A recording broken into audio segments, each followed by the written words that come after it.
In today's video, I'll show you how to remove or delete a note from your Messenger profile in just a few easy steps. Start by opening the Messenger app on your mobile device and make sure you're signed in. On the main screen, tap the Chats tab at the bottom. At the very top of your chat list, you'll see your current note displayed above your profile picture. Go ahead and tap on that note to open it.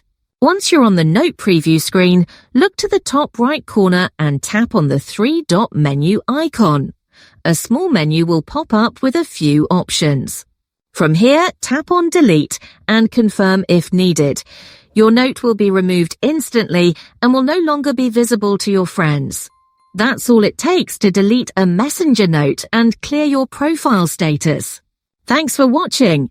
If you found this guide helpful, make sure to give it a thumbs up and subscribe to our channel for more quick and useful mobile tutorials.